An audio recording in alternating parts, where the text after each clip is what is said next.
हरियाणा की जो राजनीतिक राजधानी है, कहते हैं जहां अड़ जाए जींद उड़ा दे सबकी नींद।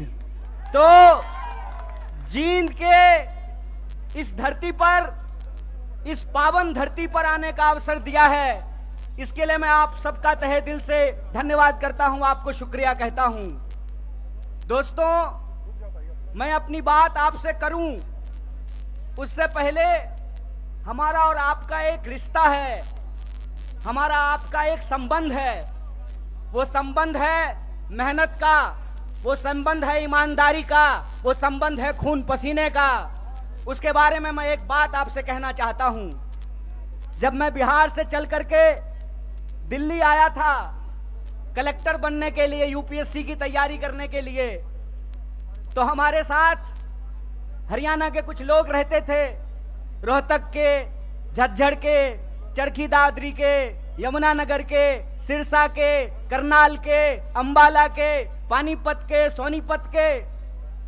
उनके साथ रहते हुए हमने हरियाणा के बारे में बहुत कुछ जाना है। एक बार की बात है, हमारे हरियाणा के एक दोस्त ने कहा, भाई कन्हैया रोटी खा ले।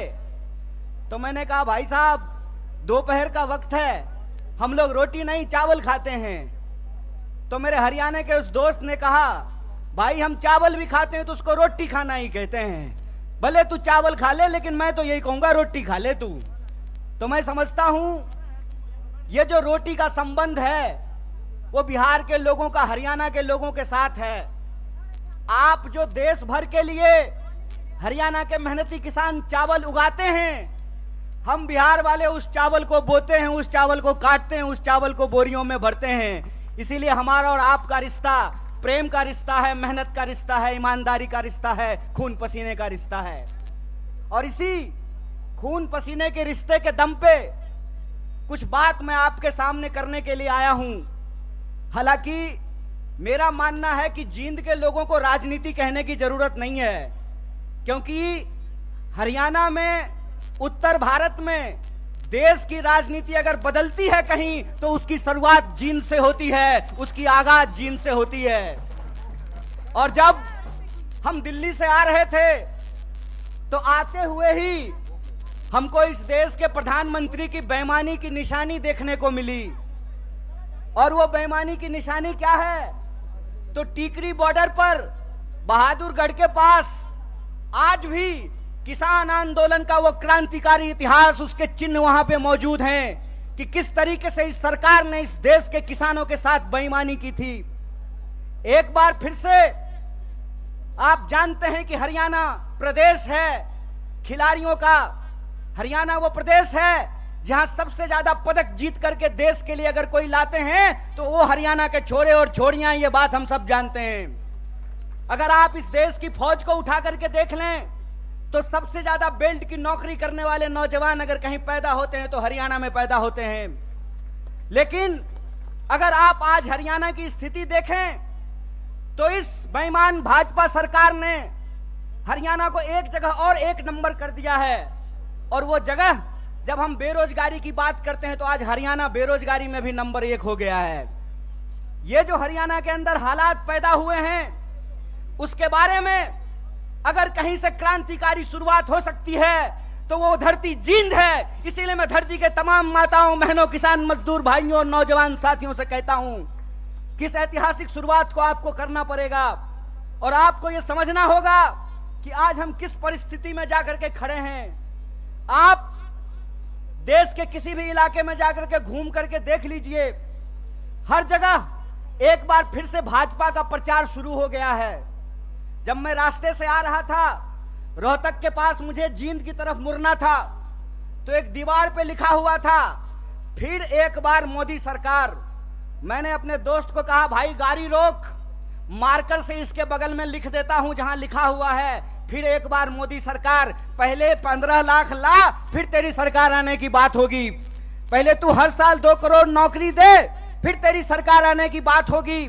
पहले तो किसानों की आमदनी दुगनी कर, फिर तेरी सरकार आने की बात होगी।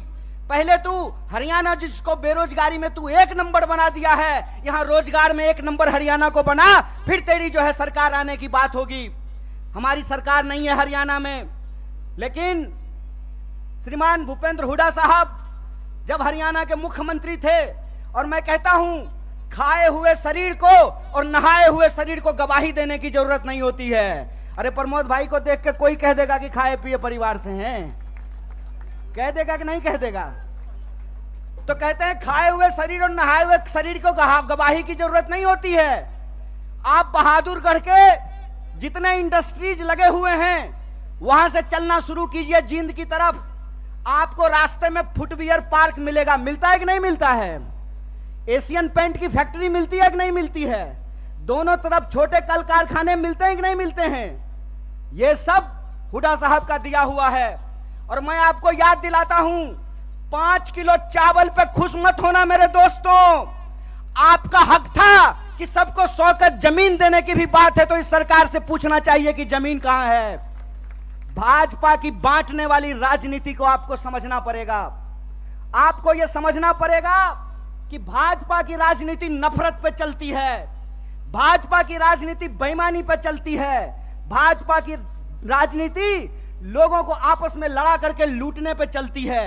दरअसल भाजपा का इतिहास इस देश से गद्दारी का इतिहास है। इस बात को याद रखिएगा, इस बात को याद रखिएगा कि भारतीय राष्ट्रीय कांग्रेस महात्मा गांधी की पार्टी है जो हंसते हंसते अपने सीने पे गोली खा लिए थे, और भाजपा का इतिहास नाथूराम गोडसे का इतिहास है। इस बात को याद रखिएगा।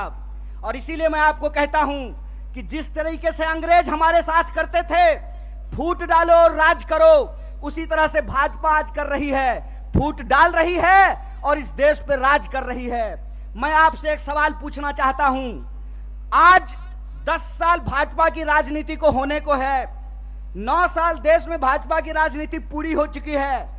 हरियाणा का चुनाव भी लोकसभा चुनाव के वक्त में होता है, लोकसभा चुनाव के ठीक बाद होता है। आज 9 साल पूरे होने को हैं। मैं सवाल आपसे पूछता हूं, और मैं बाहर से आकर के आपको यह बात समझाने वाला नहीं हूं। आपको यह बात अपने सीने पे हाथ रख करके समझना पड़ेगा कि भाजपा यहां आकर के कौन सी राजनीति की शुरुआत की। भाजपा यहां आकर के 35 बिरादरी और 36 बिरादरी करना शुरू किया कि नहीं किया? हाथ उठा करके बताइए, किया कि नहीं किया? किया ना? तो मैं नड्डा से एक सवाल पूछना चाहता हूं, मैं देश के प्रधानमंत्री से एक सवाल पूछना चाहता हूं, मैं जय शाह के पप्पा से एक सवाल पूछना चाहता हूं कि दुष्यंत चौटाला को बगल वाली कुर्सी पर बिठा करके कौन सा 35 बिरादरी 36 बिरादरी कर रहे हो बे? कौन सी 36 बिरादरी 35 बिरादरी कर रहे हो? खेला करते हो? खेला? अरे झूठा, बेईमानी करते हो।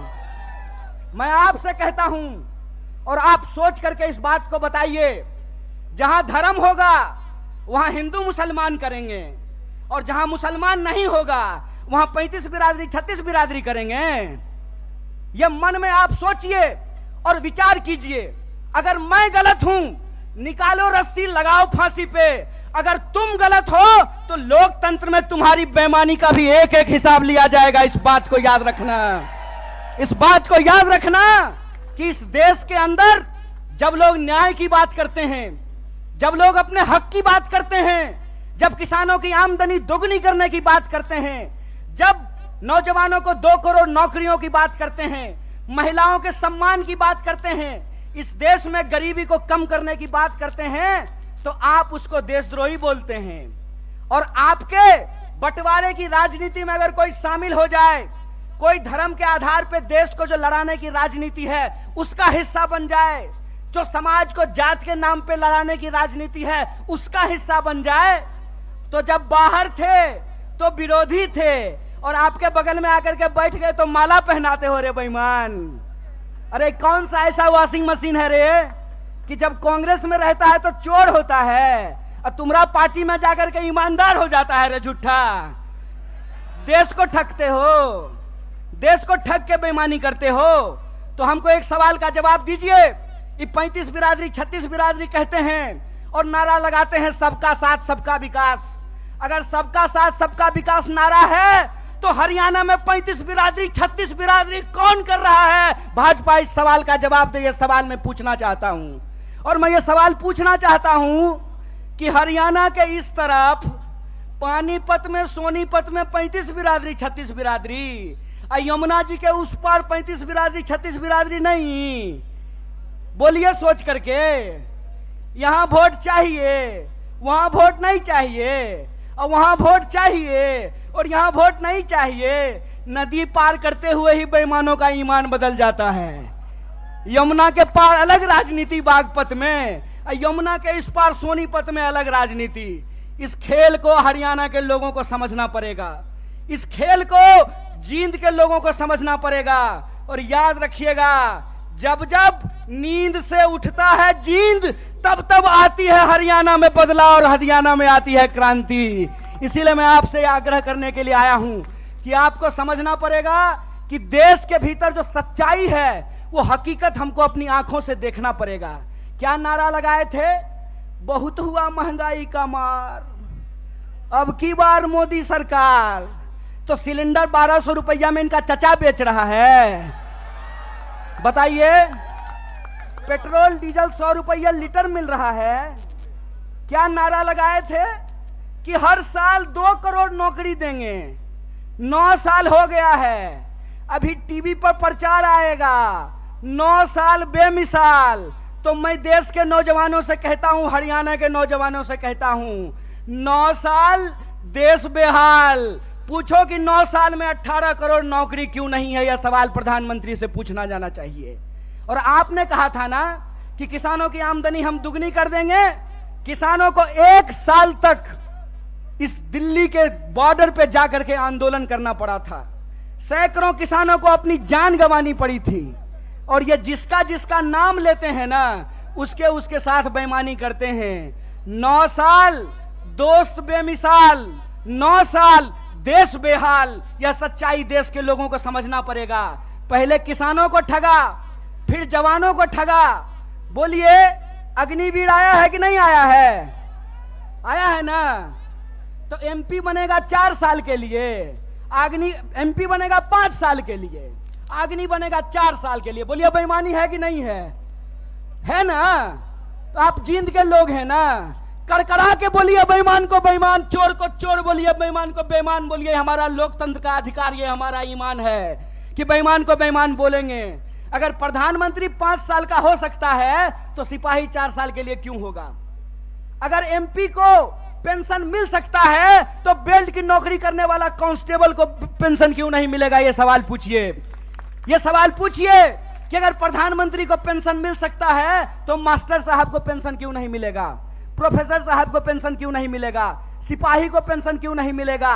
सेना में नौकरी करने वाले को पेंशन क्यों नहीं मिलेगा?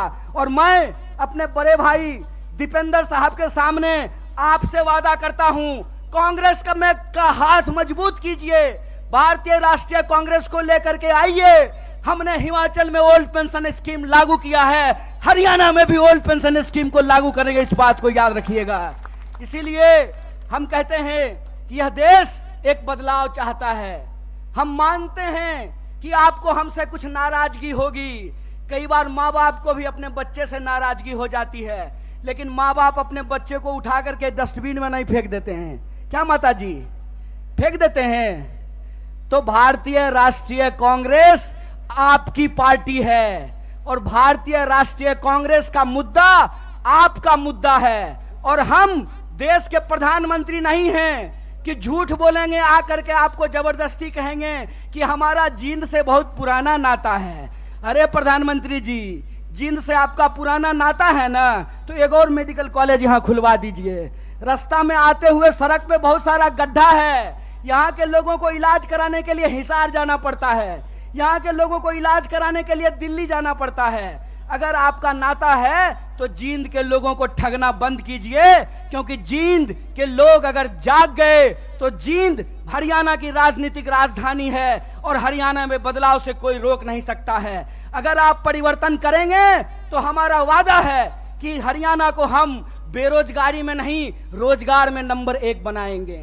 हम हरियाणा के लोगों को, हरियाणा के नौजवानों को रोजगार से जोड़ेंगे। भारत जोड़ो यात्रा का संदेशा बिल्कुल साफ है।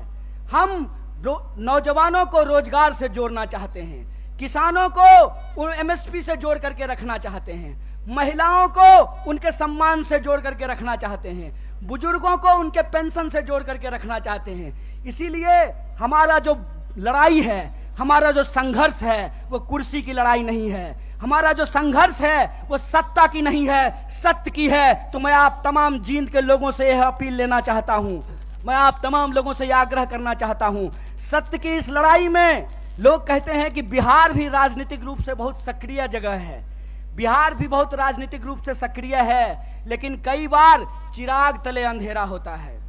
जिंद भी हरियाणा का सबसे सक्रिय जिला है, राजनीतिक रूप से सबसे सोचने समझने वाले लोग हैं, लेकिन विकास जितना जिंद में होना चाहिए उतना नहीं हो पाया है। तो हम आपसे वादा करते हैं कि चिराग तले अंधेरा नहीं होगा, हर तरफ रोशनी ही रोशनी होगी। और हमारा संघर्ष सत्य के लिए है। सत्य के इस संघर्ष में आप हमारे साथ हैं कि नहीं हैं? सब लोग साथ हैं। तो एक आखिरी बात बोल करके मैं अपनी बात को समाप्त करूंगा।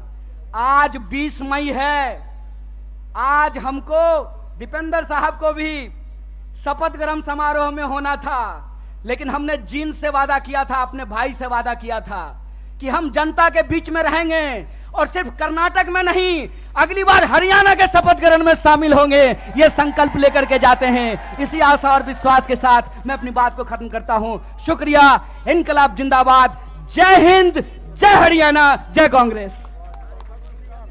मेरी आवाज जहां तक पहुंच रही है, हरियाणा के जिंद हलके के आसपास के जिलों से आए हुए इस शहर के सभी आदरणीय बुजुर्गों का, नौजवान दोस्तों का, माताओं बहनों का, किसान मजदूर भाइयों का, दुकानदार साथियों का, नौकरी करके बिजनेस करके अपने परिवार का भरण पोषण करने वाले आप तमाम मेहनती लोगों का मैं क्रांतिकारी इस्तकबाल करता हूं, आपका हार्दिक अभिनंदन करता हूं। दोस्तों, सबसे पहले मैं हरियाणा प्रदेश कांग्रेस कमेटी के एक एक हमारे आदरणीय नेताओं का, सभी कार्यकर्ताओं का और अपने भाई जो हमारे साथ भारत यात्री थे, भारत जोड़ो यात्रा में माननीय राहुल गांधी के साथ कदम से कदम मिलाकर के चल रहे थे, भाई प्रमोद सहवाग जी का बहुत बहुत धन्यवाद करना चाहता हूं। और मंच पे हमारे बड़े भाई, नौजवानों के दिलों के धड़कन, एमपी साहब आप लोग प्यार से कहते हैं उनको, भाई दीपेंद्र जी का विशेष रूप से आभार व्यक्त करता हूं, उनको धन्यवाद देता हूं कि आज उन्होंने मुझे हरियाणा की जो राजनीतिक राजधानी है, कहते हैं जहां अड़ जाए जींद उड़ा दे सबकी नींद, तो जींद के इस धरती पर, इस पावन धरती पर आने का अवसर दिया है। इसके लिए मैं आप सबका तहे दिल से धन्यवाद करता हूं, आपको शुक्रिया कहता हूं। दोस्तों, मैं अपनी बात आपसे करूं उससे पहले हमारा और आपका एक रिश्ता है, हमारा आपका एक संबंध है। वो संबंध है मेहनत का, वो संबंध है ईमानदारी का, वो संबंध है खून पसीने का। उसके बारे में मैं एक बात आपसे कहना चाहता हूं। जब मैं बिहार से चल करके दिल्ली आया था कलेक्टर बनने के लिए, यूपीएससी की तैयारी करने के लिए, तो हमारे साथ हरियाणा के कुछ लोग रहते थे, रोहतक के, झज्जर के, चरखी दादरी के, यमुनानगर के, सिरसा के, करनाल के, अंबाला के, पानीपत के, सोनीपत के। उनके साथ रहते हुए हमने हरियाणा के बारे में बहुत कुछ जाना है। एक बार की बात है, हमारे हरियाणा के एक दोस्त ने कहा, भाई कन्हैया रोटी खा ले। तो मैंने कहा, भाई साहब दोपहर का वक्त है, हम लोग रोटी नहीं चावल खाते हैं। तो मेरे हरियाणा के उस दोस्त ने कहा, भाई हम चावल भी खाते हैं तो उसको रोटी खाना ही कहते हैं। भले तू चावल खा ले, लेकिन मैं तो यही कहूंगा रोटी खा ले तू। तो मैं समझता हूं ये जो रोटी का संबंध है वो बिहार के लोगों का, हरियाणा के लोगों के साथ है। आप जो देश भर के लिए हरियाणा के मेहनती किसान चावल उगाते हैं, हम बिहार वाले उस चावल को बोते हैं, उस चावल को काटते हैं, उस चावल को बोरियों में भरते हैं। इसीलिए हमारा और आपका रिश्ता प्रेम का रिश्ता है, मेहनत का रिश्ता है, ईमानदारी का रिश्ता है, खून पसीने का रिश्ता है। और इसी खून पसीने के रिश्ते के दम पे कुछ बात मैं आपके सामने करने के लिए आया हूं। हालांकि मेरा मानना है कि जींद के लोगों को राजनीति कहने की जरूरत नहीं है, क्योंकि हरियाणा में, उत्तर भारत में देश की राजनीति अगर बदलती है कहीं तो उसकी शुरुआत जींद से होती है, उसकी आगाज जींद से होती है। और जब हम दिल्ली से आ रहे थे तो आते हुए ही हमको इस देश के प्रधानमंत्री की बेईमानी की निशानी देखने को मिली। और वो बेईमानी की निशानी क्या है? तो टीकरी बॉर्डर पर बहादुरगढ़ के पास आज भी किसान आंदोलन का वो क्रांतिकारी इतिहास, उसके चिन्ह वहां पे मौजूद हैं कि किस तरीके से इस सरकार ने इस देश के किसानों के साथ बेईमानी की थी। एक बार फिर से आप जानते हैं कि हरियाणा प्रदेश है खिलाड़ियों का। हरियाणा वो प्रदेश है जहां सबसे ज्यादा पदक जीत करके देश के लिए अगर कोई लाते हैं तो वो हरियाणा के छोरे और छोरियां, ये बात हम सब जानते हैं। अगर आप इस देश की फौज को उठा करके देख लें तो सबसे ज्यादा बेल्ट की नौकरी करने वाले नौजवान अगर कहीं पैदा होते हैं तो हरियाणा में पैदा होते हैं। लेकिन अगर आप आज हरियाणा की स्थिति देखें तो इस बेईमान भाजपा सरकार ने हरियाणा को एक जगह और एक नंबर कर दिया है। और वो जगह, जब हम बेरोजगारी की बात करते हैं तो आज हरियाणा बेरोजगारी में भी नंबर 1 हो गया है। ये जो हरियाणा के अंदर हालात पैदा हुए हैं उसके बारे में अगर कहीं से क्रांतिकारी शुरुआत हो सकती है तो वो धरती जींद है। इसीलिए मैं धरती के तमाम माताओं, बहनों, किसान मजदूर भाइयों और नौजवान साथियों से कहता हूं कि इस ऐतिहासिक शुरुआत को आपको करना पड़ेगा। और आपको यह समझना होगा कि आज हम किस परिस्थिति में जाकर के खड़े हैं।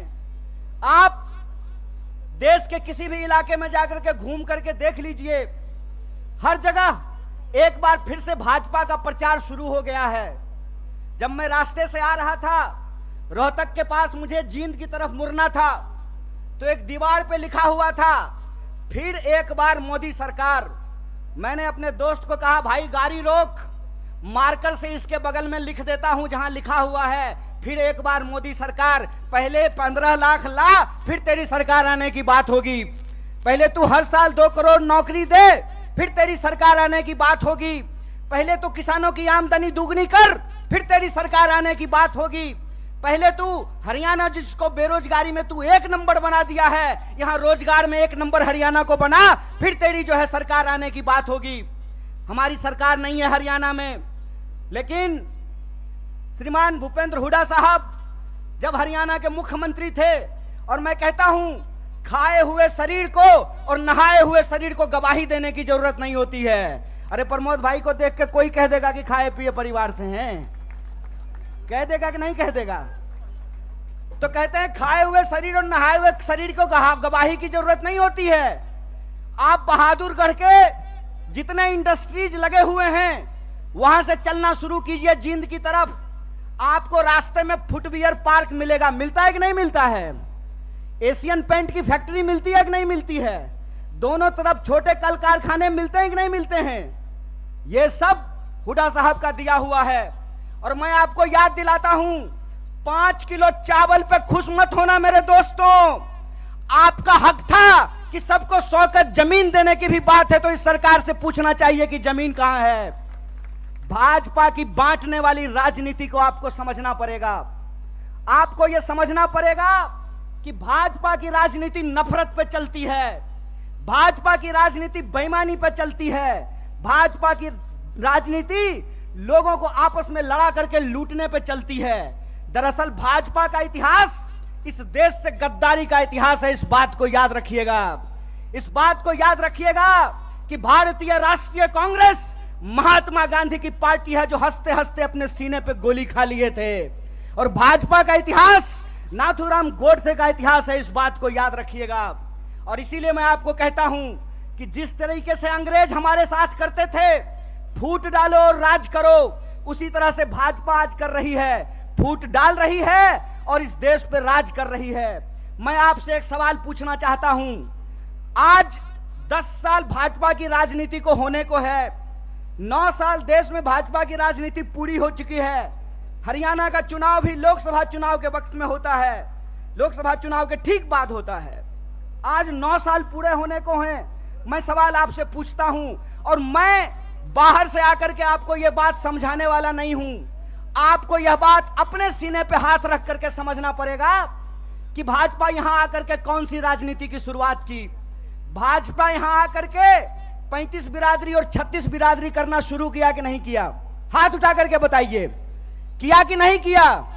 किया ना। तो मैं नड्डा से एक सवाल पूछना चाहता हूं, मैं देश के प्रधानमंत्री से एक सवाल पूछना चाहता हूं, मैं जय शाह के पप्पा से एक सवाल पूछना चाहता हूं कि दुष्यंत चौटाला को बगल वाली कुर्सी पर बिठा करके कौन सा 35 बिरादरी 36 बिरादरी कर रहे हो बे? कौन सी 36 बिरादरी 35 बिरादरी कर रहे हो? खेला करते हो? खेला? अरे झूठा, बेईमानी करते हो। मैं आपसे कहता हूं, और आप सोच करके इस बात को बताइए, जहां धर्म होगा वहां हिंदू मुसलमान करेंगे, और जहां मुसलमान नहीं होगा वहां 35 बिरादरी 36 बिरादरी करेंगे। यह मन में आप सोचिए और विचार कीजिए। अगर मैं गलत हूं, निकालो रस्सी, लगाओ फांसी पे। अगर तुम गलत हो तो लोकतंत्र में तुम्हारी बेईमानी का भी एक एक हिसाब लिया जाएगा। इस बात को याद रखना, इस बात को याद रखना कि इस देश के अंदर जब लोग न्याय की बात करते हैं, जब लोग अपने हक की बात करते हैं, जब किसानों की आमदनी दोगुनी करने की बात करते हैं, जब नौजवानों को 2 करोड़ नौकरियों की बात करते हैं, महिलाओं के सम्मान की बात करते हैं, इस देश में गरीबी को कम करने की बात करते हैं, तो आप उसको देशद्रोही बोलते हैं। और आपके बंटवारे की राजनीति में अगर कोई शामिल हो जाए, कोई धर्म के आधार पर देश को जो लड़ाने की राजनीति है उसका हिस्सा बन जाए, जो समाज को जात के नाम पे लड़ाने की राजनीति है उसका हिस्सा बन जाए, तो जब बाहर थे तो विरोधी थे और आपके बगल में आकर के बैठ गए तो माला पहनाते हो रे बेईमान। अरे कौन सा ऐसा वॉशिंग मशीन है रे कि जब कांग्रेस में रहता है तो चोर होता है और तुम्हारा पार्टी में जाकर के ईमानदार हो जाता है रे झूठा। देश को ठगते हो, देश को ठग के बेईमानी करते हो। तो हमको एक सवाल का जवाब दीजिए। ये 35 बिरादरी 36 बिरादरी कहते हैं और नारा लगाते हैं सबका साथ सबका विकास। अगर सबका साथ सबका विकास नारा है तो हरियाणा में 35 बिरादरी 36 बिरादरी कौन कर रहा है? भाजपा इस सवाल का जवाब दे। ये सवाल मैं पूछना चाहता हूं, और मैं ये सवाल पूछना चाहता हूं कि हरियाणा के इस तरफ पानीपत में, सोनीपत में 35 बिरादरी 36 बिरादरी, यमुना जी के उस पार 35 बिरादरी 36 बिरादरी नहीं। बोलिए सोच करके, यहां वोट चाहिए, वहां वोट नहीं चाहिए, और वहां वोट चाहिए और यहां वोट नहीं चाहिए। नदी पार करते हुए ही बेईमानों का ईमान बदल जाता है। यमुना के पार अलग राजनीति बागपत में, यमुना के इस पार सोनीपत में अलग राजनीति। इस खेल को हरियाणा के लोगों को समझना पड़ेगा, इस खेल को जींद के लोगों को समझना पड़ेगा। और याद रखिएगा, जब जब नींद से उठता है जींद, तब तब आती है हरियाणा में बदलाव और हरियाणा में आती है क्रांति। इसीलिए मैं आपसे आग्रह करने के लिए आया हूं कि आपको समझना पड़ेगा कि देश के भीतर जो सच्चाई है वो हकीकत हमको अपनी आंखों से देखना पड़ेगा। क्या नारा लगाए थे? बहुत हुआ महंगाई का मार, अब की बार मोदी सरकार। तो सिलेंडर 1200 रुपया में इनका चचा बेच रहा है। बताइए, पेट्रोल डीजल 100 रुपया लीटर मिल रहा है। क्या नारा लगाए थे कि हर साल 2 करोड़ नौकरी देंगे। 9 साल हो गया है, अभी टीवी पर प्रचार आएगा 9 साल बेमिसाल। तो मैं देश के नौजवानों से कहता हूं, हरियाणा के नौजवानों से कहता हूं, 9 साल देश बेहाल। पूछो कि 9 साल में 18 करोड़ नौकरी क्यों नहीं है? यह सवाल प्रधानमंत्री से पूछना जाना चाहिए। और आपने कहा था ना कि किसानों की आमदनी हम दुगनी कर देंगे, किसानों को 1 साल तक इस दिल्ली के बॉर्डर पे जाकर के आंदोलन करना पड़ा था। सैकड़ों किसानों को अपनी जान गंवानी पड़ी थी। और ये जिसका जिसका नाम लेते हैं ना, उसके उसके साथ बेईमानी करते हैं। 9 साल दोस्त बेमिसाल, 9 साल देश बेहाल। यह सच्चाई देश के लोगों को समझना पड़ेगा। पहले किसानों को ठगा, फिर जवानों को ठगा। बोलिए, अग्निवीर आया है कि नहीं आया है? आया है ना। तो एमपी बनेगा 4 साल के लिए, एमपी बनेगा 5 साल के लिए, अग्नि बनेगा 4 साल के लिए। बोलिए, बेईमानी है कि नहीं है? है ना। तो आप जींद के लोग हैं ना, कड़कड़ा के बोलिए बेईमान को बेईमान, चोर को चोर बोलिए, बेईमान को बेईमान बोलिए। हमारा लोकतंत्र का अधिकार, ये हमारा ईमान है कि बेईमान को बेईमान बोलेंगे। अगर प्रधानमंत्री 5 साल का हो सकता है तो सिपाही 4 साल के लिए क्यों होगा? अगर एमपी को पेंशन मिल सकता है तो बेल्ट की नौकरी करने वाला कांस्टेबल को पेंशन क्यों नहीं मिलेगा? ये सवाल पूछिए। ये सवाल पूछिए कि अगर प्रधानमंत्री को पेंशन मिल सकता है तो मास्टर साहब को पेंशन क्यों नहीं मिलेगा? प्रोफेसर साहब को पेंशन क्यों नहीं मिलेगा? सिपाही को पेंशन क्यों नहीं मिलेगा? सेना में नौकरी करने वाले को पेंशन क्यों नहीं मिलेगा? और मैं अपने बड़े भाई दीपेंद्र साहब के सामने आपसे वादा करता हूं, कांग्रेस का हाथ मजबूत कीजिए, भारतीय राष्ट्रीय कांग्रेस को लेकर के आइए। हमने हिमाचल में ओल्ड पेंशन स्कीम लागू किया है, हरियाणा में भी ओल्ड पेंशन स्कीम को लागू करेंगे। इस बात को याद रखिएगा। इसीलिए हम कहते हैं कि यह देश एक बदलाव चाहता है। हम मानते हैं कि आपको हमसे कुछ नाराजगी होगी। कई बार माँ बाप को भी अपने बच्चे से नाराजगी हो जाती है, लेकिन माँ बाप अपने बच्चे को उठा करके डस्टबिन में नहीं फेंक देते हैं। क्या माता जी? फेंक देते हैं। तो भारतीय राष्ट्रीय कांग्रेस आपकी पार्टी है और भारतीय राष्ट्रीय कांग्रेस का मुद्दा आपका मुद्दा है। और हम देश के प्रधानमंत्री नहीं हैं कि झूठ बोलेंगे, आकर के आपको जबरदस्ती कहेंगे कि हमारा जींद से बहुत पुराना नाता है। अरे प्रधानमंत्री जी, जींद से आपका पुराना नाता है ना, तो एक और मेडिकल कॉलेज यहां खुलवा दीजिए। रास्ता में आते हुए सड़क पे बहुत सारा गड्ढा है, यहाँ के लोगों को इलाज कराने के लिए हिसार जाना पड़ता है, यहाँ के लोगों को इलाज कराने के लिए दिल्ली जाना पड़ता है। अगर आपका नाता है तो जींद के लोगों को ठगना बंद कीजिए, क्योंकि जींद के लोग अगर जाग गए तो जींद हरियाणा की राजनीतिक राजधानी है और हरियाणा में बदलाव से कोई रोक नहीं सकता है। अगर आप परिवर्तन करेंगे तो हमारा वादा है कि हरियाणा को हम बेरोजगारी में नहीं, रोजगार में नंबर 1 बनाएंगे। हम हरियाणा के लोगों को, हरियाणा के नौजवानों को रोजगार से जोड़ेंगे। भारत जोड़ो यात्रा का संदेशा बिल्कुल साफ है। हम नौजवानों को रोजगार से जोड़ना चाहते हैं, किसानों को एमएसपी से जोड़ करके रखना चाहते हैं, महिलाओं को उनके सम्मान से जोड़ करके रखना चाहते हैं, बुजुर्गों को उनके पेंशन से जोड़ करके रखना चाहते हैं। इसीलिए हमारा जो लड़ाई है, हमारा जो संघर्ष है, वो कुर्सी की लड़ाई नहीं है। हमारा जो संघर्ष है वो सत्ता की नहीं है, सत्य की है। तो मैं आप तमाम जींद के लोगों से यह अपील लेना चाहता हूं, मैं आप तमाम लोगों से यह आग्रह करना चाहता हूं, सत्य की इस लड़ाई में लोग कहते हैं कि बिहार भी राजनीतिक रूप से बहुत सक्रिय जगह है, बिहार भी बहुत राजनीतिक रूप से सक्रिय है, लेकिन कई बार चिराग तले अंधेरा होता है। जींद भी हरियाणा का सबसे सक्रिय जिला है, राजनीतिक रूप से सबसे सोचने समझने वाले लोग हैं, लेकिन विकास जितना जींद में होना चाहिए उतना नहीं हो पाया है। तो हम आपसे वादा करते हैं कि चिराग तले अंधेरा नहीं होगा, हर तरफ रोशनी ही रोशनी होगी। और हमारा संघर्ष सत्य के लिए है। सत्य के इस संघर्ष में आप हमारे साथ हैं कि नहीं हैं? सब लोग साथ हैं। तो एक आखिरी बात बोल करके मैं अपनी बात को समाप्त करूंगा। आज 20 मई है, आज हमको दीपेंद्र साहब को भी शपथ ग्रहण समारोह में होना था, लेकिन हमने जींद से वादा किया था, अपने भाई से वादा किया था कि हम जनता के बीच में रहेंगे और सिर्फ कर्नाटक में नहीं, अगली बार हरियाणा के शपथ ग्रहण में शामिल होंगे। ये संकल्प लेकर के जाते हैं। इसी आशा और विश्वास के साथ मैं अपनी बात को खत्म करता हूं। शुक्रिया। इनकलाब जिंदाबाद। जय हिंद, जय हरियाणा, जय कांग्रेस।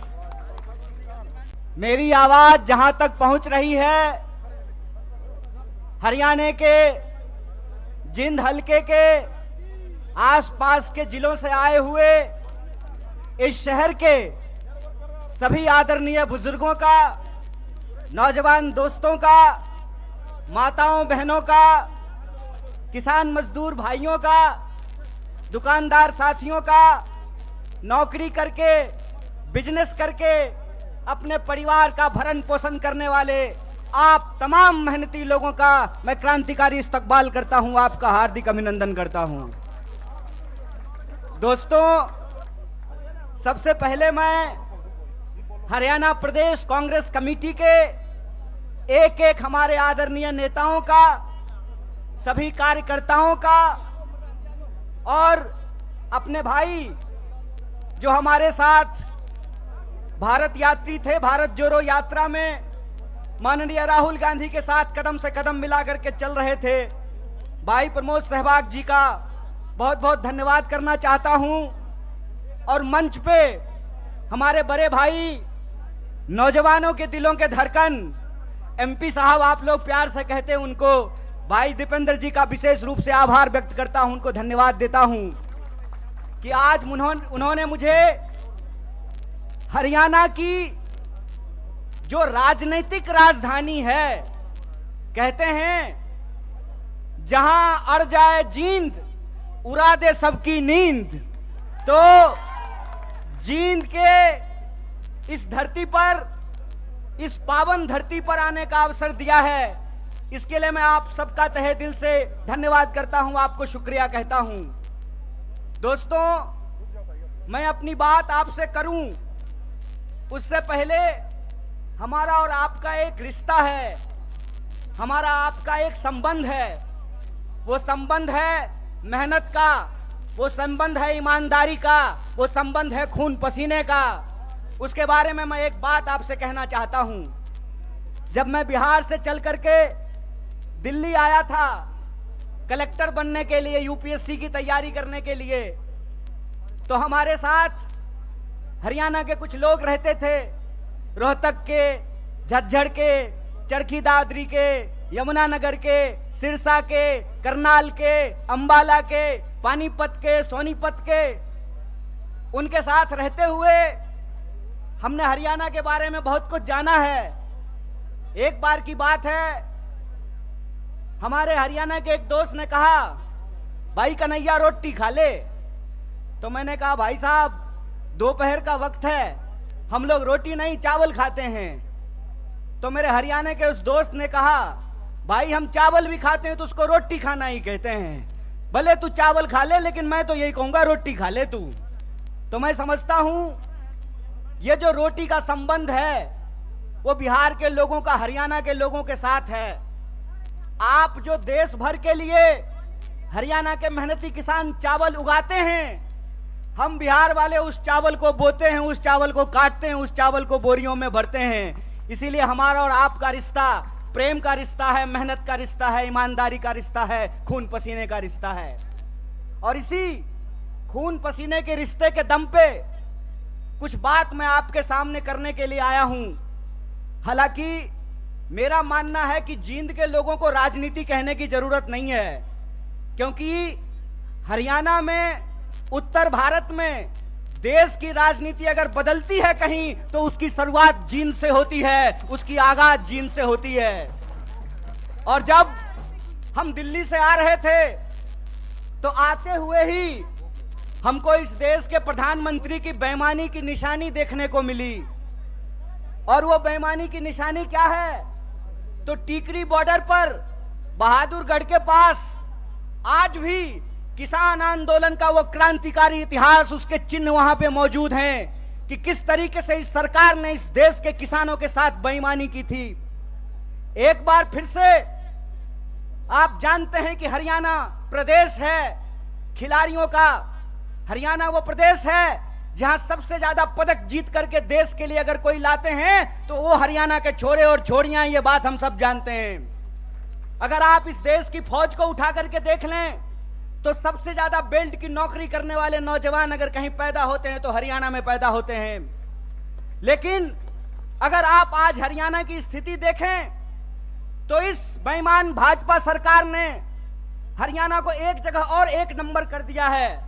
और वो जगह जब हम बेरोजगारी की बात करते हैं तो आज हरियाणा बेरोजगारी में भी नंबर 1 हो गया है।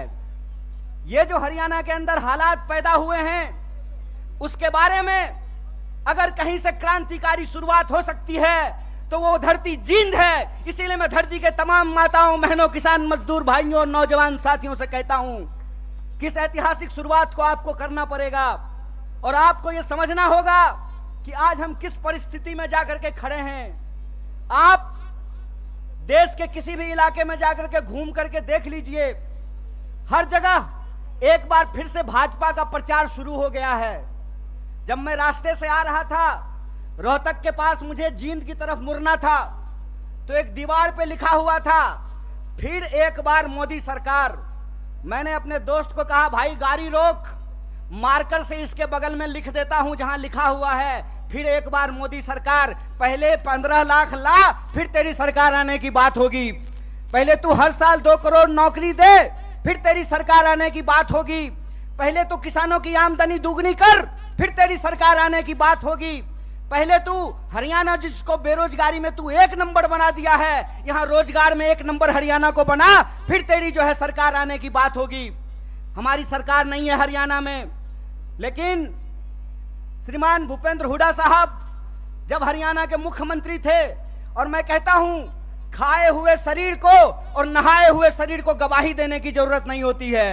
अरे प्रमोद भाई को देख के कोई कह देगा कि खाए पिए परिवार से हैं, कह देगा कि नहीं कह देगा? तो कहते हैं खाए हुए शरीर और नहाए हुए शरीर को गवाही की जरूरत नहीं होती है।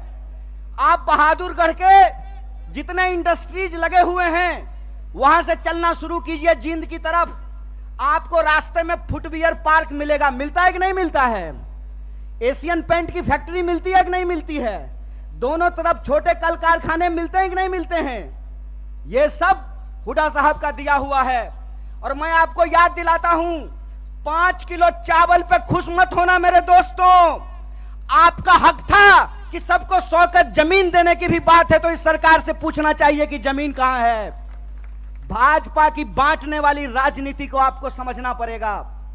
आपको यह समझना पड़ेगा कि भाजपा की राजनीति नफरत पे चलती है, भाजपा की राजनीति बेईमानी पे चलती है, भाजपा की राजनीति लोगों को आपस में लड़ा करके लूटने पे चलती है। दरअसल भाजपा का इतिहास इस देश से गद्दारी का इतिहास है। इस बात को याद रखिएगा, इस बात को याद रखिएगा कि भारतीय राष्ट्रीय कांग्रेस महात्मा गांधी की पार्टी है जो हंसते हंसते अपने सीने पे गोली खा लिए थे, और भाजपा का इतिहास नाथूराम गोडसे का इतिहास है। इस बात को याद रखिएगा। और इसीलिए मैं आपको कहता हूं कि जिस तरीके से अंग्रेज हमारे साथ करते थे, फूट डालो और राज करो, उसी तरह से भाजपा आज कर रही है, फूट डाल रही है और इस देश पे राज कर रही है।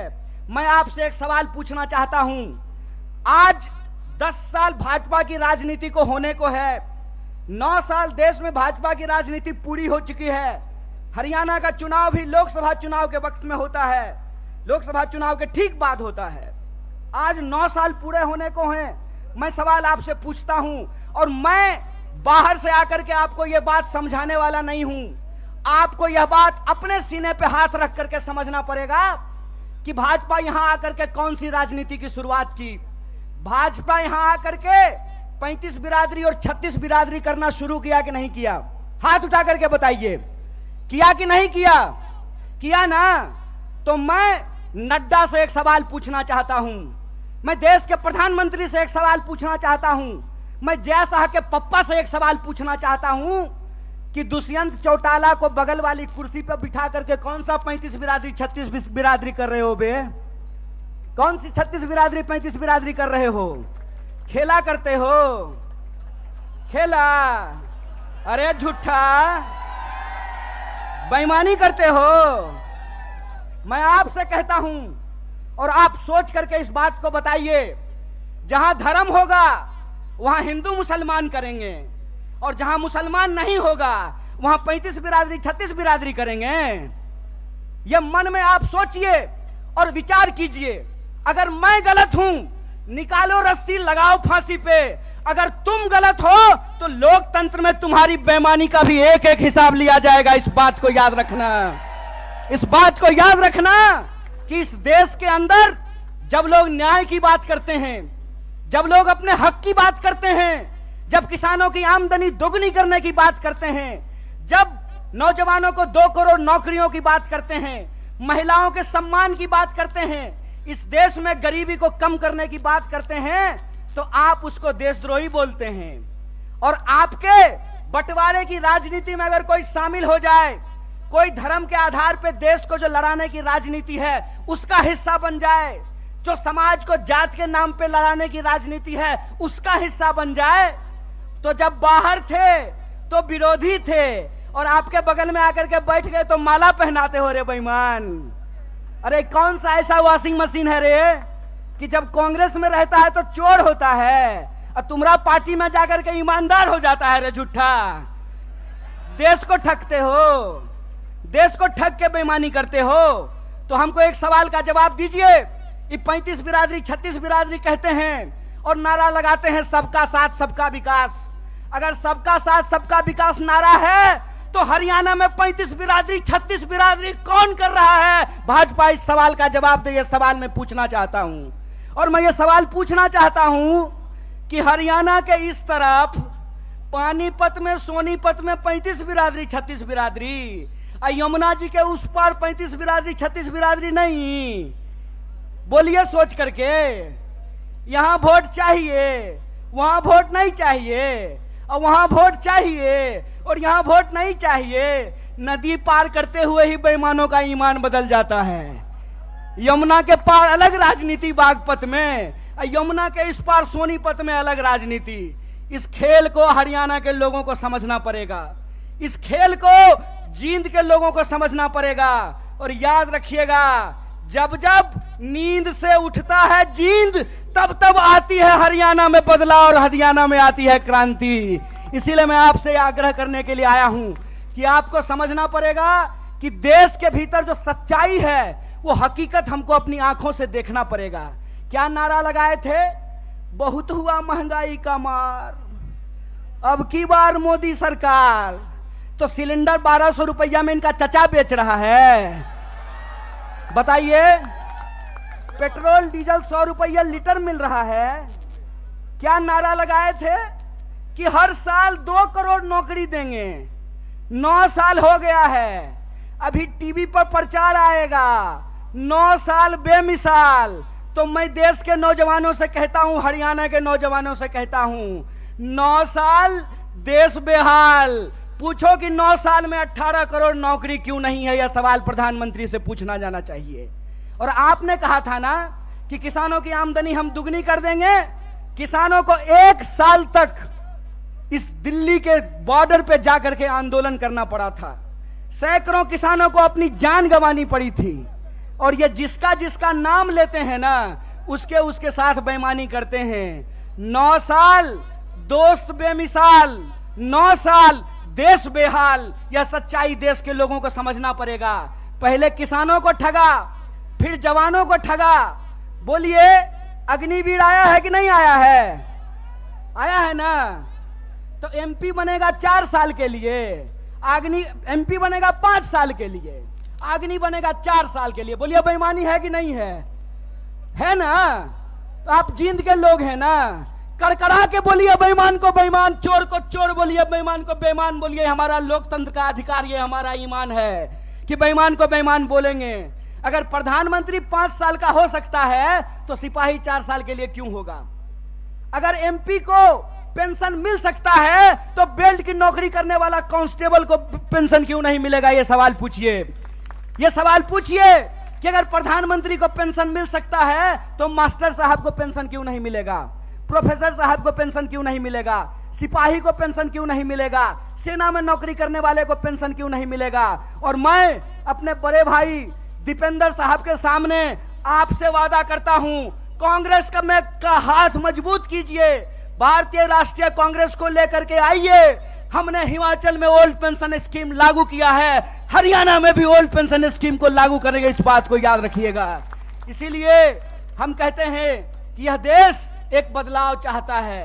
हम मानते हैं कि आपको हमसे कुछ नाराजगी होगी, कई बार माँ बाप को भी अपने बच्चे से नाराजगी हो जाती है, लेकिन माँ बाप अपने बच्चे को उठा करके डस्टबिन में नहीं फेंक देते हैं। क्या माता जी, फेंक देते हैं? तो भारतीय राष्ट्रीय कांग्रेस आपकी पार्टी है और भारतीय राष्ट्रीय कांग्रेस का मुद्दा आपका मुद्दा है। और हम देश के प्रधानमंत्री नहीं हैं कि झूठ बोलेंगे आकर के आपको जबरदस्ती कहेंगे कि हमारा जींद से बहुत पुराना नाता है। अरे प्रधानमंत्री जी, जींद से आपका पुराना नाता है ना, तो एक और मेडिकल कॉलेज यहां खुलवा दीजिए। रास्ता में आते हुए सड़क पे बहुत सारा गड्ढा है, यहाँ के लोगों को इलाज कराने के लिए हिसार जाना पड़ता है, यहाँ के लोगों को इलाज कराने के लिए दिल्ली जाना पड़ता है। अगर आपका नाता है तो जींद के लोगों को ठगना बंद कीजिए, क्योंकि जींद के लोग अगर जाग गए तो जींद हरियाणा की राजनीतिक राजधानी है और हरियाणा में बदलाव से कोई रोक नहीं सकता है। अगर आप परिवर्तन करेंगे तो हमारा वादा है कि हरियाणा को हम बेरोजगारी में नहीं, रोजगार में नंबर 1 बनाएंगे। हम हरियाणा के लोगों को, हरियाणा के नौजवानों को रोजगार से जोड़ेंगे। भारत जोड़ो यात्रा का संदेशा बिल्कुल साफ है। हम नौजवानों को रोजगार से जोड़ना चाहते हैं, किसानों को एमएसपी से जोड़ करके रखना चाहते हैं, महिलाओं को उनके सम्मान से जोड़ करके रखना चाहते हैं, बुजुर्गों को उनके पेंशन से जोड़ करके रखना चाहते हैं। इसीलिए हमारा जो लड़ाई है, हमारा जो संघर्ष है, वो कुर्सी की लड़ाई नहीं है। हमारा जो संघर्ष है वो सत्ता की नहीं है, सत्य की है। तो मैं आप तमाम जींद के लोगों से यह अपील लेना चाहता हूं, मैं आप तमाम लोगों से यह आग्रह करना चाहता हूं। सत्य की इस लड़ाई में लोग कहते हैं कि बिहार भी राजनीतिक रूप से बहुत सक्रिय जगह है, बिहार भी बहुत राजनीतिक रूप से सक्रिय है, लेकिन कई बार चिराग तले अंधेरा होता है।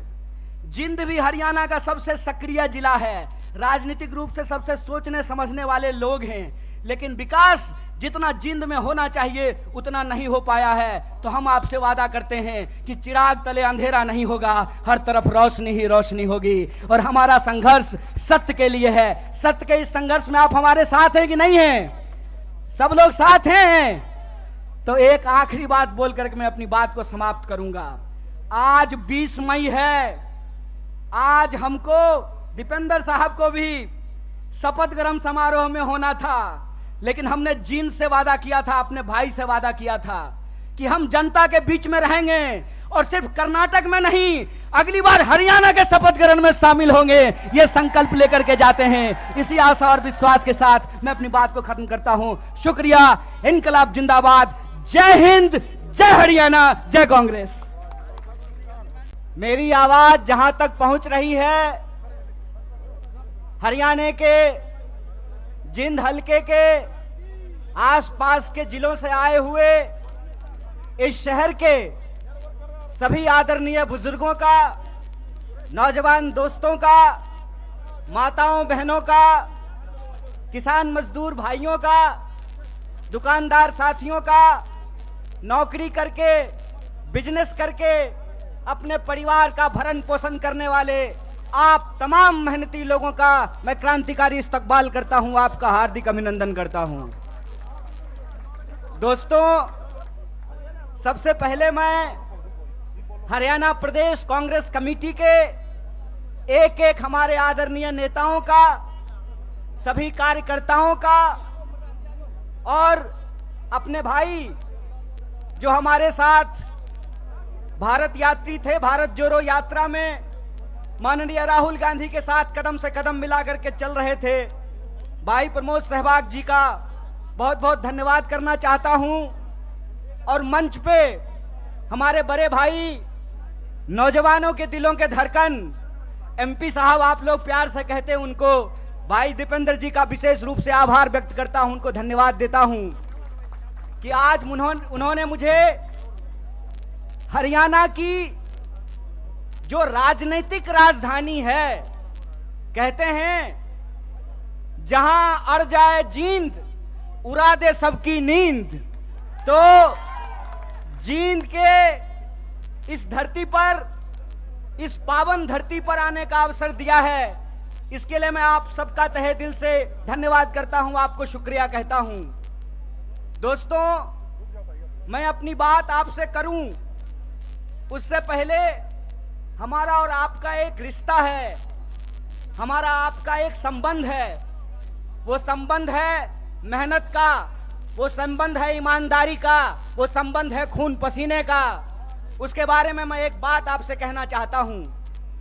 जब मैं बिहार से चल करके दिल्ली आया था कलेक्टर बनने के लिए, यूपीएससी की तैयारी करने के लिए, तो हमारे साथ हरियाणा के कुछ लोग रहते थे, रोहतक के, झज्जर के, चरखी दादरी के, यमुनानगर के, सिरसा के, करनाल के, अंबाला के, पानीपत के, सोनीपत के। उनके साथ रहते हुए हमने हरियाणा के बारे में बहुत कुछ जाना है। एक बार की बात है, हमारे हरियाणा के एक दोस्त ने कहा, भाई कन्हैया रोटी खा ले।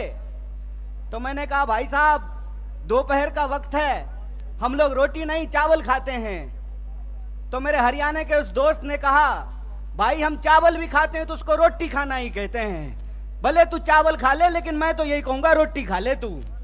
तो मैं समझता हूं ये जो रोटी का संबंध है वो बिहार के लोगों का हरियाणा के लोगों के साथ है। आप जो देश भर के लिए हरियाणा के मेहनती किसान चावल उगाते हैं, हम बिहार वाले उस चावल को बोते हैं, उस चावल को काटते हैं, उस चावल को बोरियों में भरते हैं। इसीलिए हमारा और आपका रिश्ता प्रेम का रिश्ता है, मेहनत का रिश्ता है, ईमानदारी का रिश्ता है, खून पसीने का रिश्ता है। और इसी खून पसीने के रिश्ते के दम पे कुछ बात मैं आपके सामने करने के लिए आया हूं।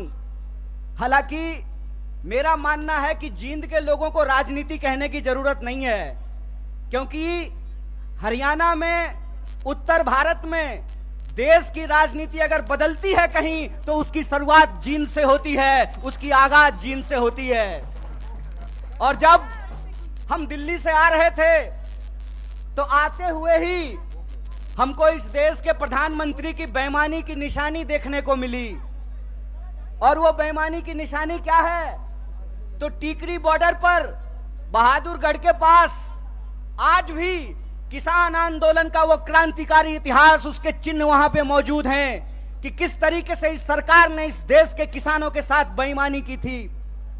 एक बार फिर से आप जानते हैं कि हरियाणा प्रदेश है खिलाड़ियों का। हरियाणा वो प्रदेश है जहां सबसे ज्यादा पदक जीत करके देश के लिए अगर कोई लाते हैं तो वो हरियाणा के छोरे और छोरियां, ये बात हम सब जानते हैं। अगर आप इस देश की फौज को उठा करके देख लें तो सबसे ज्यादा बेल्ट की नौकरी करने वाले नौजवान अगर कहीं पैदा होते हैं तो हरियाणा में पैदा होते हैं। लेकिन अगर आप आज हरियाणा की स्थिति देखें तो इस बेईमान भाजपा सरकार ने हरियाणा को एक जगह और एक नंबर कर दिया है। और वो जगह, जब हम बेरोजगारी की बात करते हैं तो आज हरियाणा बेरोजगारी में भी नंबर 1 हो गया है। ये जो हरियाणा के अंदर हालात पैदा हुए हैं उसके बारे में अगर कहीं से क्रांतिकारी शुरुआत हो सकती है तो वो धरती जींद है। इसीलिए मैं धरती के तमाम माताओं, बहनों, किसान मजदूर भाइयों और नौजवान साथियों से कहता हूं कि इस ऐतिहासिक शुरुआत को आपको करना पड़ेगा। और आपको यह समझना होगा कि आज हम किस परिस्थिति में जाकर के खड़े हैं। आप देश के किसी भी इलाके में जाकर के घूम करके देख लीजिए, हर जगह एक बार फिर से भाजपा का प्रचार शुरू हो गया है। जब मैं रास्ते से आ रहा था, रोहतक के पास मुझे जींद की तरफ मुड़ना था तो एक दीवार पे लिखा हुआ था, फिर एक बार मोदी सरकार। मैंने अपने दोस्त को कहा, भाई गाड़ी रोक, मार्कर से इसके बगल में लिख देता हूं जहां लिखा हुआ है फिर एक बार मोदी सरकार। पहले 15 लाख ला, फिर तेरी सरकार आने की बात होगी। पहले तू हर साल 2 करोड़ नौकरी दे, फिर तेरी सरकार आने की बात होगी। पहले तू किसानों की आमदनी दुगनी कर, फिर तेरी सरकार आने की बात होगी। पहले तू हरियाणा, जिसको बेरोजगारी में तू 1 नंबर बना दिया है, यहां रोजगार में 1 नंबर हरियाणा को बना, फिर तेरी जो है सरकार आने की बात होगी। हमारी सरकार नहीं है हरियाणा में, लेकिन श्रीमान भूपेंद्र हुड्डा साहब जब हरियाणा के मुख्यमंत्री थे, और मैं कहता हूं खाए हुए शरीर को और नहाए हुए शरीर को गवाही देने की जरूरत नहीं होती है। अरे प्रमोद भाई को देख के कोई कह देगा कि खाए पिए परिवार से हैं, कह देगा कि नहीं कह देगा? तो कहते हैं खाए हुए शरीर और नहाए हुए शरीर को गवाही की जरूरत नहीं होती है। आप बहादुरगढ़ के जितने इंडस्ट्रीज लगे हुए हैं वहां से चलना शुरू कीजिए जींद की तरफ। आपको रास्ते में फुटवियर पार्क मिलेगा, मिलता है कि नहीं मिलता है? एशियन पेंट की फैक्ट्री मिलती है कि नहीं मिलती है? दोनों तरफ छोटे कल कारखाने मिलते हैं कि नहीं मिलते हैं? ये सब हुड्डा साहब का दिया हुआ है। और मैं आपको याद दिलाता हूं, 5 किलो चावल पे खुश मत होना मेरे दोस्तों। आपका हक था कि सबको 100 गज जमीन देने की भी बात है तो इस सरकार से पूछना चाहिए कि जमीन कहां है। भाजपा की बांटने वाली राजनीति को आपको समझना पड़ेगा। आपको यह समझना पड़ेगा कि भाजपा की राजनीति नफरत पे चलती है, भाजपा की राजनीति बेईमानी पे चलती है, भाजपा की राजनीति लोगों को आपस में लड़ा करके लूटने पे चलती है। दरअसल भाजपा का इतिहास इस देश से गद्दारी का इतिहास है। इस बात को याद रखिएगा, इस बात को याद रखिएगा कि भारतीय राष्ट्रीय कांग्रेस महात्मा गांधी की पार्टी है जो हंसते हंसते अपने सीने पे गोली खा लिए थे। और भाजपा का इतिहास नाथूराम गोडसे का इतिहास है। इस बात को याद रखिएगा। और इसीलिए मैं आपको कहता हूं कि जिस तरीके से अंग्रेज हमारे साथ करते थे, फूट डालो और राज करो, उसी तरह से भाजपा आज कर रही है, फूट डाल रही है और इस देश पे राज कर रही है। मैं आपसे एक सवाल पूछना चाहता हूं। आज 10 साल भाजपा की राजनीति को होने को है, 9 साल देश में भाजपा की राजनीति पूरी हो चुकी है। हरियाणा का चुनाव भी लोकसभा चुनाव के वक्त में होता है, लोकसभा चुनाव के ठीक बाद होता है। आज 9 साल पूरे होने को हैं। मैं सवाल आपसे पूछता हूं, और मैं बाहर से आकर के आपको यह बात समझाने वाला नहीं हूं। आपको यह बात अपने सीने पे हाथ रख करके समझना पड़ेगा कि भाजपा यहां आकर के कौन सी राजनीति की शुरुआत की। भाजपा यहां आकर के 35 बिरादरी और 36 बिरादरी करना शुरू किया कि नहीं किया? हाथ उठा करके बताइए, किया कि नहीं किया? किया ना? तो मैं नड्डा से एक सवाल पूछना चाहता हूं, मैं देश के प्रधानमंत्री से एक सवाल पूछना चाहता हूं, मैं जय शाह के पप्पा से एक सवाल पूछना चाहता हूं कि दुष्यंत चौटाला को बगल वाली कुर्सी पर बिठा करके कौन सा 35 बिरादरी 36 बिरादरी कर रहे हो बे? कौन सी 36 बिरादरी 35 बिरादरी कर रहे हो? खेला करते हो? खेला? अरे झूठा, बेईमानी करते हो। मैं आपसे कहता हूं और आप सोच करके इस बात को बताइए, जहां धर्म होगा वहां हिंदू मुसलमान करेंगे, और जहां मुसलमान नहीं होगा वहां 35 बिरादरी 36 बिरादरी करेंगे। यह मन में आप सोचिए और विचार कीजिए। अगर मैं गलत हूं, निकालो रस्सी, लगाओ फांसी पे।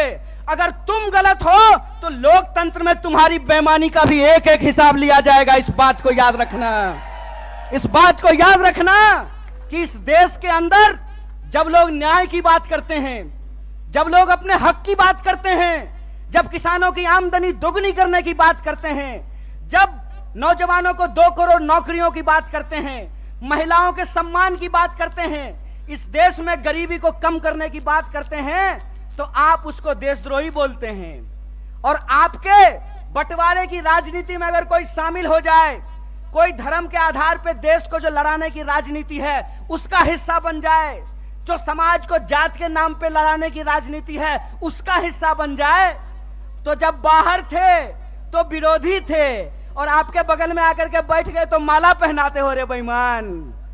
अरे कौन सा ऐसा वॉशिंग मशीन है रे कि जब कांग्रेस में रहता है तो चोर होता है और तुम्हारा पार्टी में जाकर के ईमानदार हो जाता है रे झूठा। देश को ठगते हो, देश को ठग के बेईमानी करते हो। तो हमको एक सवाल का जवाब दीजिए। ये 35 बिरादरी 36 बिरादरी कहते हैं और नारा लगाते हैं सबका साथ सबका विकास। अगर सबका साथ सबका विकास नारा है तो हरियाणा में 35 बिरादरी 36 बिरादरी कौन कर रहा है? भाजपा इस सवाल का जवाब दे। ये सवाल मैं पूछना चाहता हूं, और मैं ये सवाल पूछना चाहता हूं कि हरियाणा के इस तरफ पानीपत में, सोनीपत में 35 बिरादरी 36 बिरादरी, यमुना जी के उस पार 35 बिरादरी 36 बिरादरी नहीं। बोलिए सोच करके, यहां वोट चाहिए, वहां वोट नहीं चाहिए, और वहां वोट चाहिए और यहां वोट नहीं चाहिए। नदी पार करते हुए ही बेईमानों का ईमान बदल जाता है। यमुना के पार अलग राजनीति बागपत में, यमुना के इस पार सोनीपत में अलग राजनीति। इस खेल को हरियाणा के लोगों को समझना पड़ेगा।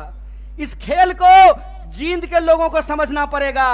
और याद रखिएगा, जब जब नींद से उठता है जींद, तब तब आती है हरियाणा में बदलाव और हरियाणा में आती है क्रांति। इसीलिए मैं आपसे आग्रह करने के लिए आया हूं कि आपको समझना पड़ेगा कि देश के भीतर जो सच्चाई है वो हकीकत हमको अपनी आंखों से देखना पड़ेगा। क्या नारा लगाए थे? बहुत हुआ महंगाई का मार, अब की बार मोदी सरकार। तो सिलेंडर 1200 रुपया में इनका चचा बेच रहा है। बताइए, पेट्रोल डीजल 100 रुपया लीटर मिल रहा है।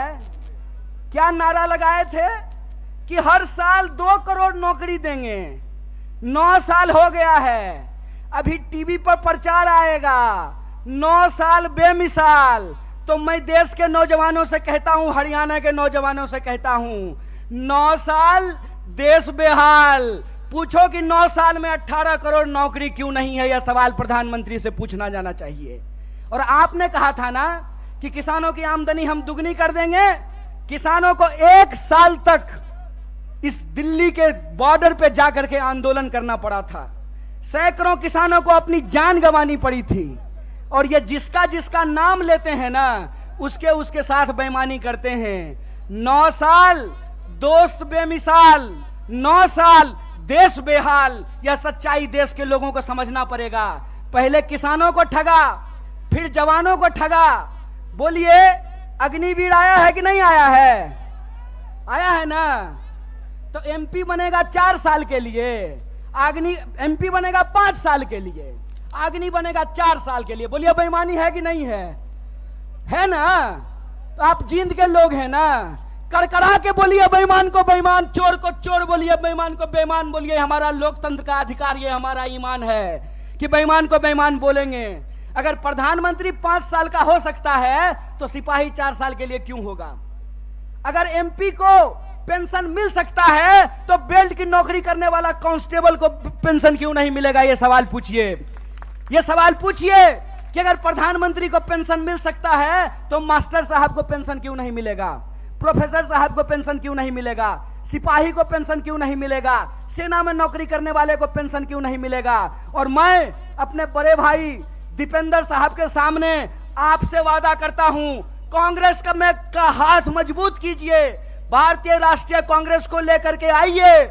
हमने हिमाचल में ओल्ड पेंशन स्कीम लागू किया है, हरियाणा में भी ओल्ड पेंशन स्कीम को लागू करेंगे। इस बात को याद रखिएगा। इसीलिए हम कहते हैं कि यह देश एक बदलाव चाहता है।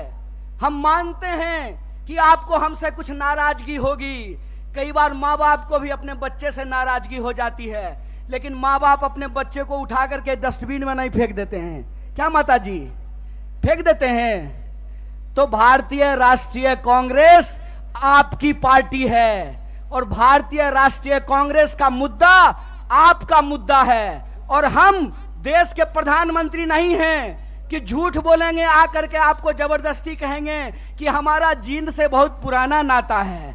अरे प्रधानमंत्री जी, जींद से आपका पुराना नाता है ना, तो एक और मेडिकल कॉलेज यहां खुलवा दीजिए।